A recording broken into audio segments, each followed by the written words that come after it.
মানে এগিয়ে আসেন। আজকে যে এই যে কেক দিয়ে মানে একটা সেলিব্রেশন করার ব্যবস্থা করলেন, এটা কেন করলেন? আপনার মানসিক অনুভূতি কি?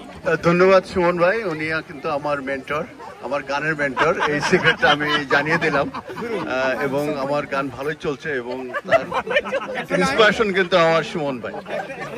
সবাইকে অসংখ্য অসংখ্য ধন্যবাদ যারা এই চারা মেলায় এসেছেন। আজকে আমরা চতুর্থ চারা মেলা করছি এবং আমার মনে হয় যে এটা আজকে একটি মিলন মেলায় পরিণত হয়েছে এবং যারা আমরা বাগানি এবং আমরা যারা বাগান করতে ভালোবাসি, আমরা যারা সবুজের আমরা ভালোবাসি, তাদের কাছে এটা আসলে একটা ঈদ।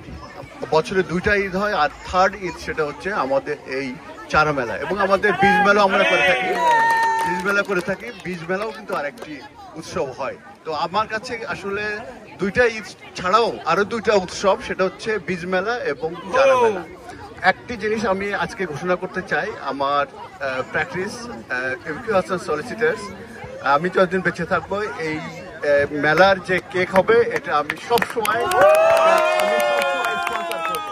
এটা আমার প্রাণের সংগঠন, আমার মনের সংগঠন। আমি বাগান করতে ভালোবাসি এবং বাগানীদেরকে আমি ভালোবাসি এবং যারা এখানে আসছেন দূর দূরান্ত থেকে তাদেরকে অসংখ্য অসংখ্য ধন্যবাদ এবং কৃতজ্ঞতা জানাই। এবং আমার গর্বে বুকটা ভরে যাচ্ছে যে সবাই যেভাবে এসে স্বতঃস্ফূর্তভাবে এটাকে মেলায় পরিণত করেছে এবং আমি যেটা বলেছি ঈদের মতোই আমার কাছে মনে হয়।